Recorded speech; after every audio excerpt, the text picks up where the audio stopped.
explaining, this is where I want to explain the Christmas tree disaster, which set off one of my meltdowns, the big meltdown, the big one, the big ass meltdown that had me outside screaming, running across the street in front of a UPS truck, and when he didn't hit me, then I jumped on the UPS truck, and while the guy was telling me I couldn't be on the UPS truck, I was screaming at him, and then I jumped back down off the UPS truck and ended up on one of my neighbor's grass, just kind of balled up and screaming and rocking and swearing, apparently like a sailor. And then Jamie came to get me. He was trying to lure me back to the house, and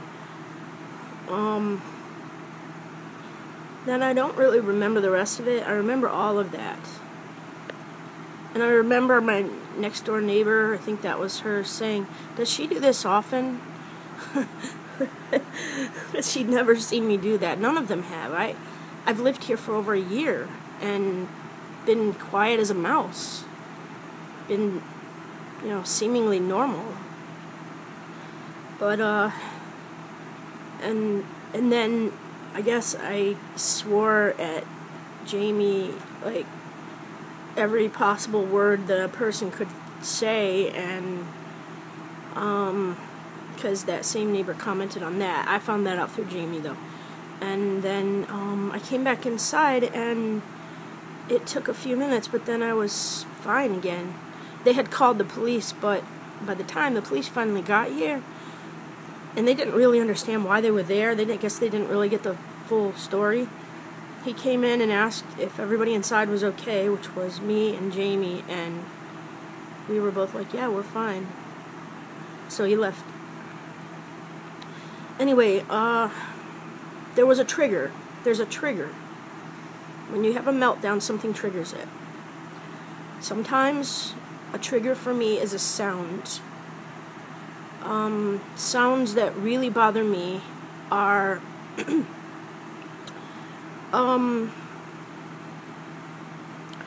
say inside a car. A lot of them. I can't stand to listen to the radio inside of a car, of a closed car, an enclosed car. It's so excruciating. It just feels like the sound is just assaulting my eardrums, and that is probably the most annoying of my sound sensitivities to other people, because they often want to listen to the radio or listen to music. And truly, there are times when it's okay and I can do that. They're fewer than the times when I can't do it, but there are still times when I can. AM radio, no. AM radio, if there's any with it, if it's intermittent, I'm just, I can't handle that. I mean, I would flee, I would probably jump out of a moving car to escape that. I don't know if I would or not, but it's that bad. Turning signals,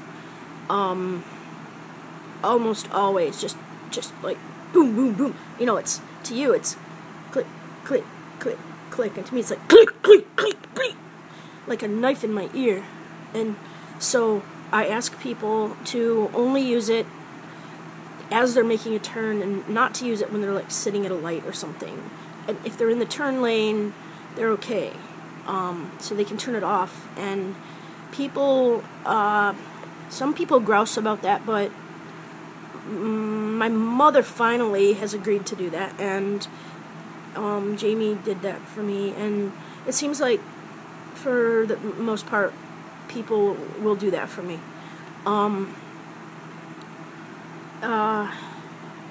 Being stuck in a car enclosed without the motor running, this one seems to be getting better a little bit. I can do it sometimes, like I can get into my car and close the door before I start the engine. Whereas before, I always had to leave my door open, then start the engine, then close my door, because I need white noise. I need sound. But I need like a constant sound, a constant soothing sound. Intermittent sounds like that are horrible. And then high piercing sounds like babies shrieking. Nothing against the babies, because I did that too when I was little, baby, but the sounds just, drive right through me. It's excruciating. I mean, it's physically painful in my ears. And maybe the absolute worst sound of all is no sound, silence, without white noise. That one is just, I fear that the most. That sound the most of all sounds. The other ones can be controlled. They hurt, but this one would make me go crazy. It's like there's no sound. It's like if the power went out and there's no white noise at all, nothing, and it's absolute silence. There's this pressure that builds in my ear, and it just keeps building, and I feel like I'm gonna go crazy. And it is, maybe, I think it's also physically painful, but it also really does make me think that as the pressure is building, I am losing my mind. And it's such a horrible feeling, that I always have to have like fan noise, or preferably fan noise. I couldn't stand to be someplace in absolute silence. Yeah. So as far as sounds, anyway, those can all trigger an episode, a meltdown. And have done that. But this big one that I had before was actually triggered by the Christmas tree. Well, the subject was the Christmas tree, but the trigger person was my mother. And then, following that, I was triggered again by Jamie, my housekeeper. My mother came in for a visit, and my mother doesn't do anything kindly, and she doesn't do anything gently, and she doesn't do anything without absolute disapproval. So, I'm a nervous wreck whenever my mother comes in.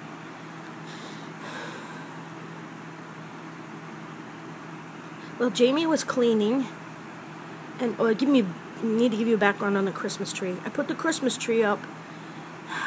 I didn't have ornaments. I wanted a Christmas tree. It's a full-size Christmas tree, but it's narrow. So I put it up. It took me until the wee hours, maybe even not so wee hours of Christmas morning, when I really wanted to be in bed, to get the Christmas tree up so that when I woke up later on Christmas, it would be there, lit up and beautiful. And I wanted that but I procrastinated on putting up the tree partly because I didn't have the ornaments. I bought the ornaments on Christmas Eve, but I procrastinated on that, buying them. So finally, I got the tree up, and I was very happy with it. It looked beautiful, even with cheap ornaments. It looked beautiful. And so, since I didn't have my family, this was the first Christmas ever, that I didn't spend with my family members. Ever. Every Christmas of my 44 years, and my very first before I was even a year old, I spent those with my mom and my dad up until 2008 when my dad died, and then I spent them with my mom. And many of them I spent with my brother and sister-in-law, and then my niece also, but always with my mother, which, as you know, I absolutely loathe being around her. though she can be okay sometimes. She really can. I mean, like, I think about Christmas mornings. I'll just have to take a couple of them out of the situation in order to say that usually she is pretty nice on Christmas morning, you know, because she's expected to be nice on Christmas morning. She can get bitchy afterward and feel fine about it, but anyway, so the tree was up, my tree was up, and it stayed up well past New Year's, and then well past January and February and March, and I realized that I was really stressing out with that tree there because I didn't like looking at it anymore, and I wanted it down, but I knew I was going to be fussing with all those ornaments because I put huge amounts of ornaments on it, and although taking them down is easier than putting them up, they had these, you know, I just was stressing about taking the ornaments and the hooks off and, you know, just not getting them all knotted up so that it'll be harder the next year, because I hate putting up the tree, to tell you the truth. I hate putting it up. So, but just a little aside here, as much as I hate putting up Christmas trees, when I lived in Florida, my parents lived down in Florida, I would go to their house. They were snowbirds, and they would go down to Florida just before Christmas. And I would go to their house and climb up in their attic and bring down their tree, and I would set up their Christmas tree for them and have their Christmas tree lit, which was a nightmare because I would always overlight the tree, and then, you know, and then somewhere in the middle of the chain, one of the lights would blow out. This was like in the late 1990s, early 2000s, and but I would always have their tree lit and ready, so when they drove up, they could see in their bay window, they could see their Christmas tree. Even though I hated doing it, I wanted to do it for them. My mother does things for me, a lot of things. She's had to do so many things for me that she resents doing anything for me. She resents everything she has to do for me. Everything she has to buy for me is something that she has to let me know she wishes she didn't have to do and that she didn't have to buy. And that's very stressful. I get lectures from her all the time. Another thing I did Christmas time, it was a different Christmas. I probably did the tree thing, but then I also saved up $4,000 from when I worked on eBay, and I bought a golf cart because I knew she wanted a golf cart, and her favorite color was pink. So I bought this golf cart, had it custom built, and painted this beautiful, beautiful pink. And then I had this really beautiful pink and green and like beige trim top on it, really fancy one with the scalloped edges, and I got these beautiful white rolled seats. I got one that had, wasn't just a 2-seater, but a 4-seater, so 2 people could sit in the back. And I got gorgeous rims for it, really, like old-timey wire rims. I put a lot of thought and time and love into that gift. And I realized very little that I've given her financially compared to what she's given to me. But I always give to her with a glad heart and appreciative, of the good things she does for me, not of the meanness, not of that, but of what she does for me, and I got up Christmas morning. A neighbor let me store it down the street on her driveway. I got up Christmas morning and drove it right in front of the bay window on the outside. And then I had to be up early to make sure my mom didn't go outside and get the newspaper. And then my dad and mom were both there, and I admit all of my gifts seemed to be more for my mom than my dad. It was for both of them, but it wasn't something he wanted so much as something she wanted. And I know that a lot of it was I was just trying to buy her approval. I was just trying to buy her acceptance. And I always felt bad that my dad gave me some approval, and so, I didn't work as hard to get his, but I did try to buy really cool gifts that he would like too. Anyway, so I gave them a little box each, it had a key in it, and they're like, "What's this for?" And then I opened the blinds and they could see that beautiful, gorgeous golf cart out there. And they were I think they were overcome. Well, I think my mom was. My dad, I don't know.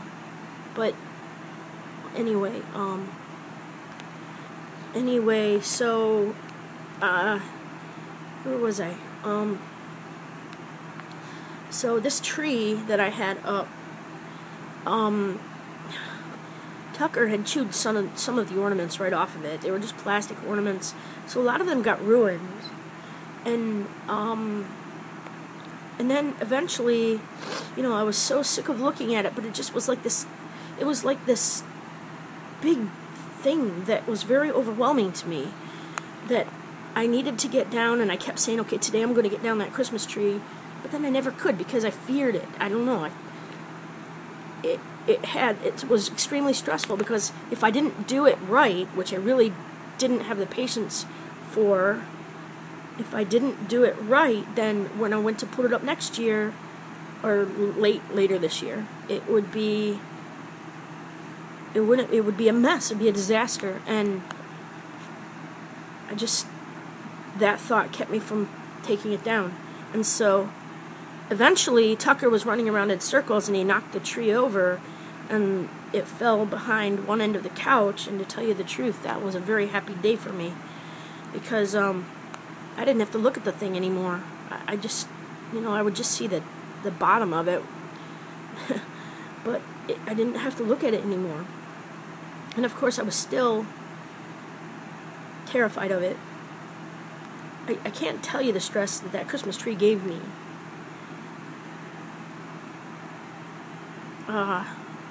So my place eventually, with my autism, I disappear inside myself a lot, or I hyper-focus on a task to the absolute exclusion of my environment. And things go into disarray. I gather stuff around me. I tend to do that with pop cans, or whatever project stuff I'm working on. If I've got any food, like snacks or anything, or like the dog bones and stuff that Tucker chews on, and toys get spread around, and when I'm busy making a mess kind of in one concentrated area, he's busy making a much more scattered mess throughout the rest of the house, dragging stuff around and chewing it up and destroying it. And so eventually my house, I had a housekeeper, and she took her pay one day and cashed the check, and then never came over and did the work, and told me she wasn't coming back. And that was because my mother was paying her, and my mother told her, "I'd really like you to be able to do this for $15 an hour rather than $20 an hour." And so she said okay, and she took the money, but I guess then she decided that she wasn't willing to do that. So after that, I didn't have a housekeeper anymore, and my house fell into such horrible disarray that if the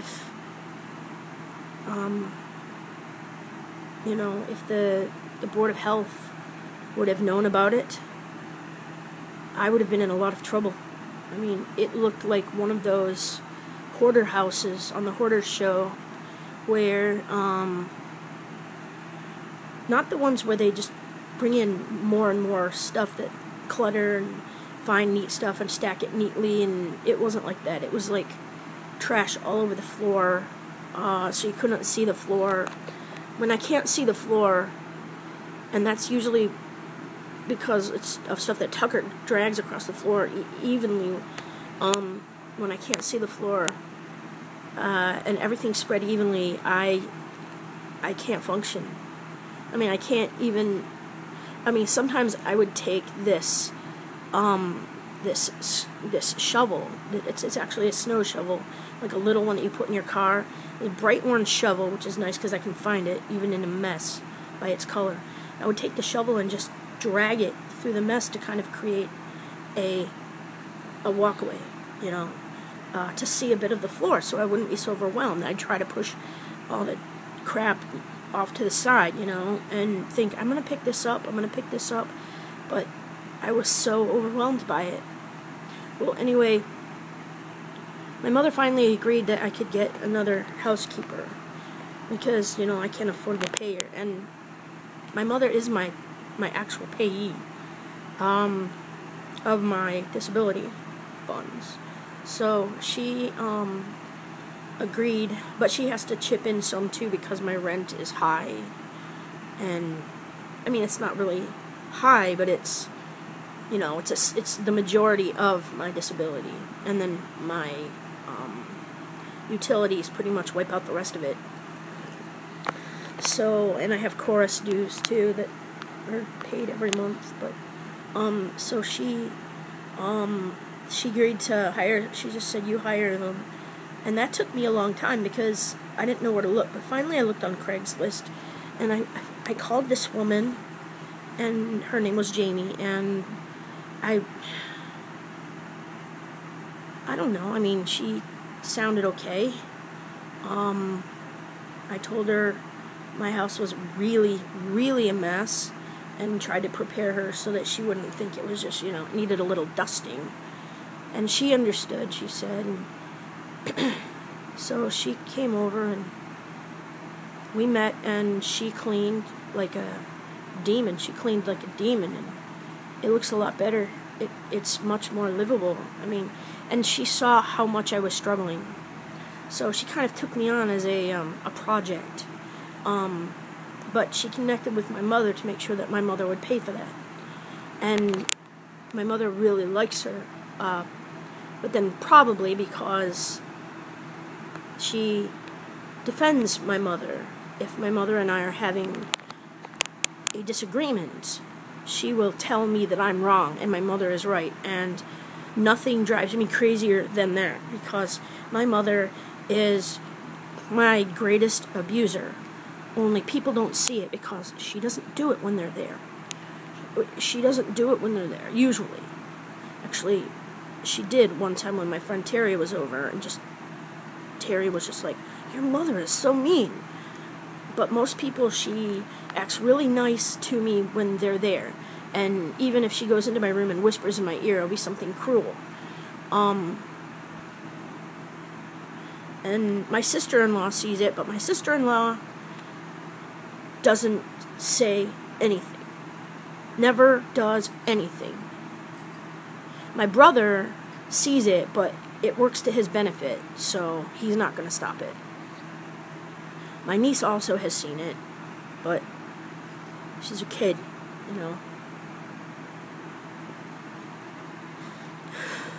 So, back to the Christmas tree. So, I was really looking forward to Jamie getting that Christmas tree up, and she goes about things, and she's not constantly exuding a hostility that my mother is constantly exuding. Always. Hostile at me. Flaring her nostrils at me. And that makes me just curl up into a ball. And feel powerless. I feel so powerless whenever my mother is with me. But then my mother came over, and Jamie was cleaning in the kitchen, and my mother said, we're going to get this Christmas tree. And she just grabbed the Christmas tree.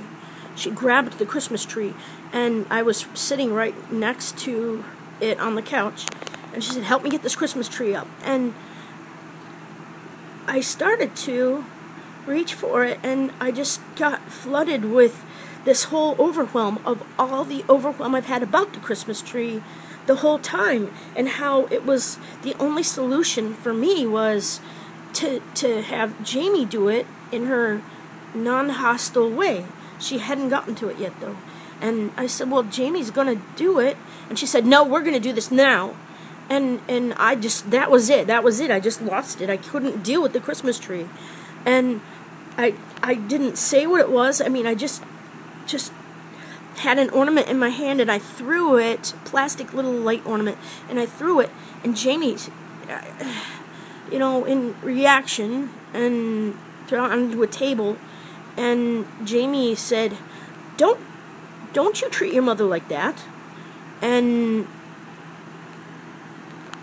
from that point on, they're like attached at the hip, and every time Jamie comes over, it's like having my mother here. I did have an argument that same day, because I went in my room right after she said that. I went in my room to get away, to calm down, and then my mother came in, and I talked to her about, tried to talk to her about things, and she said, well, I'm sorry I've been such a bad mother to you all these years, which is her martyr way of not admitting that she really has been a bad mother to me all of these years. And then she went on to tell me all the stuff she buys for me. She holds that against me. I mean, she has me completely under her control with that. But when she said that, and I started to say something in return, Jamie, who was out cleaning in the kitchen and who was not invited into the discussion, walked into the room and said, Polly, your mother just apologized to you. Don't talk to her that way. You don't talk to your superior, or you don't talk to your parents that way or something. And she doesn't know anything about the abuse my mother has doled out on me my whole life. The horrible things she's done to me and said to me. She doesn't know any of that. And now Jamie is my mother. Jamie tells my mother things and gets me into trouble. My mother came over yesterday and brought her husband, her new husband. And they don't share funds. My mother has the money that my father and she made together. And Bill, her new husband, has the money that he and his wife made together. And so one might say, oh, I'll get lunch today, and the other one might say, I'll get dinner today. But they don't use the same money. So why did he have to be here? And he has a stroke, so he can barely walk. So she had to get him up all the steps into my apartment or trailer, set him on the couch, and then he just sat there and stared at me and grinned while she lectured me and humiliated me in front of him.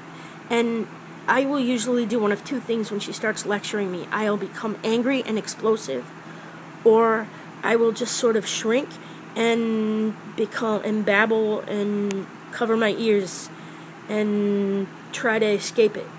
And especially with Bill there, and especially how I've been lately, I did the latter. And so she asked me, this stuff that you bought. I bought some stuff on a credit card, a joint credit card that we have. And every once in a while, I buy impulsively. Maybe every 3 months or so, I'll buy something impulsively. And she would say, you've got to take that back. And I would usually have a friend go with me, and we would take stuff back to make sure I got it back, so that I didn't procrastinate on it. And so that was the deal. If I bought something, then I had to take it back, unless she approved of it. And that day,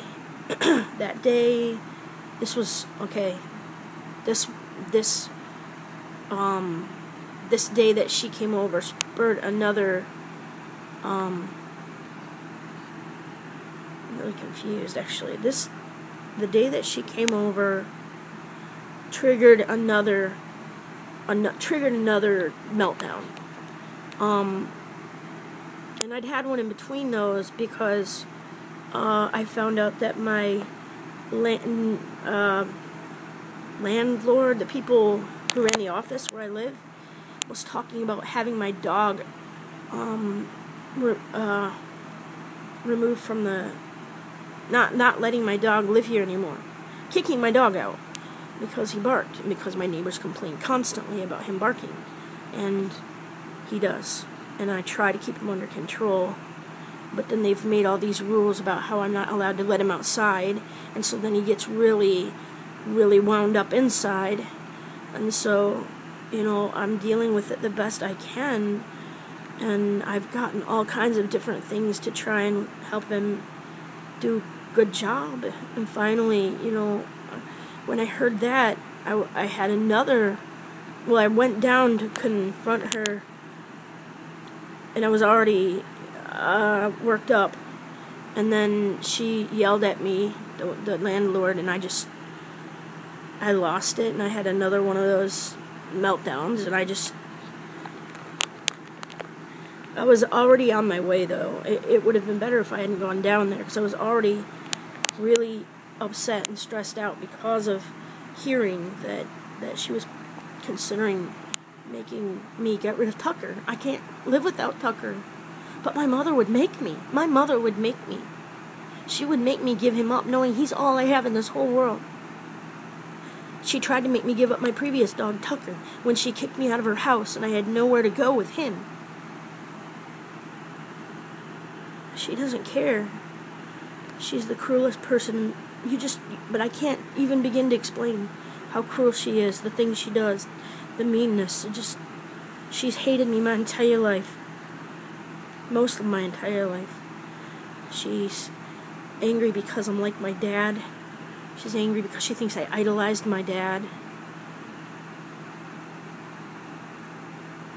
She's angry because I'm not normal, which means I'm behaving badly. Because if I behaved better, I would be normal. If I behaved better, then I could hold a job and she wouldn't have to pay for me. She's very angry about the money. Very, very, very angry about money. And the more anger she puts on me, the less functional I become. I really want to get out from under her so that I can finally stand on my own 2 feet without her constantly kicking them out from under me. If I can stand on my own 2 feet and be stable for a little bit and have somebody who encourages me and supports me and doesn't, you know, I think I could do that. I think I could do something.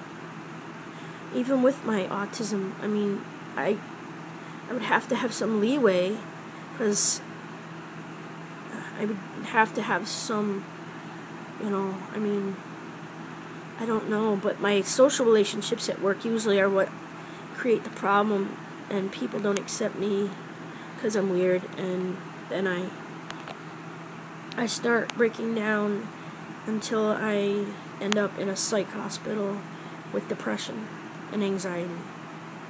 That's the usual way. And then that makes my mother furious. So she either won't come and visit me, or she'll come and visit me and stare at me very hatefully and lecture me. Everything in her mind is bad behavior. And she doesn't understand. She doesn't understand. She doesn't want to.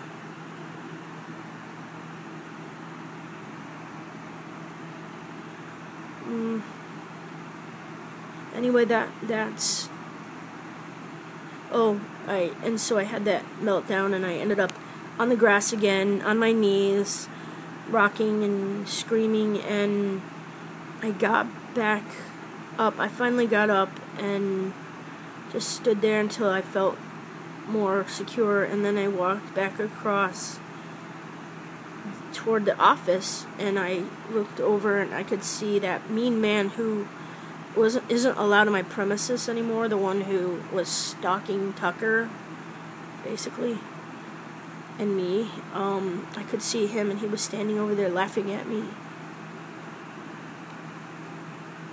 But I got into my car, and I just drove up beside him and stared at him. I gave him the Skippy stare, you know, like Ed Bassmaster does, the Skippy stare. I can't do it like that, but however I did it, it was effective, because he got wigged out and walked to the other side of the truck where I couldn't see him, so I figured it was effective, because that's what I was trying to get him to do. And then, well, I don't know, did something after that, and I don't know, but I have PMDD, premenstrual dysphoric disorder, and every month I would become ragingly suicidal with provocation or no provocation. And then my period would start, and then I'd be fine again. And then I was put on medicine for it, and that worked for a while. But this time the symptoms came on, the suicidal, the rage, the everything. But my period never started, and I'm stuck in this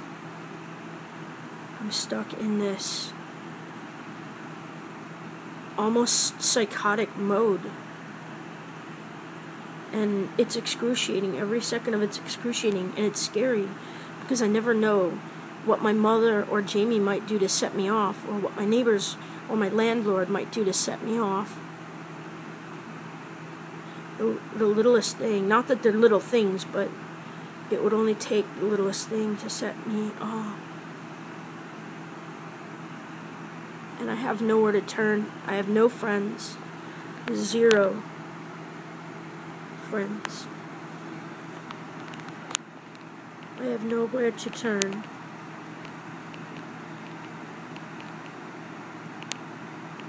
And I get yelled at and treated badly by professionals because they don't understand.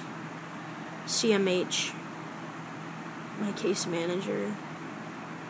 And even after I ended up in the hospital, and she finally called me, I called her 6 months later. Now, how long ago was it? Yeah, 6 months, beginning of the year.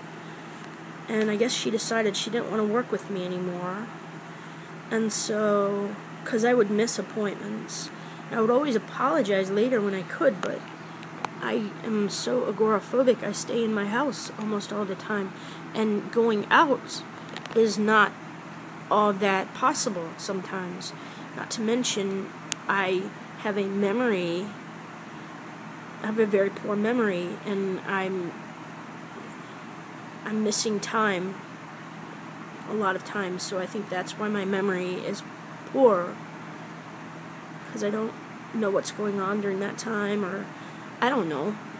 But anyway, so she had to start driving out to see me, and she resented that greatly, and she would yell at me. But she was my case manager at CMH, Northern Lake CMH. So I called her to set up another appointment, and somebody called back and said she was out sick, but that she would call back, and she didn't. So then I called again to set up an appointment, and she never called me back. And I don't know if I tried to call her again, but she never tried to call me again, so I was doing fine for a while anyway, and I didn't need her yelling at me. And then I went to the disability advocates, and got rejected from them. They won't return my calls. I've got nobody. I gotta find somebody. I need somebody's help. I really need somebody's help. And I need to get Jamie out of here. It isn't okay for me to have somebody who spends so much time over here and creating an environment that's just like as if my mother was here. As my mother is my mother is my enemy. So anyway, that's the story of the Christmas tree. That's why I freaked out about the Christmas tree. And I know she doesn't have any clue as to why I freaked about the Christmas tree, but that's why. That's how come.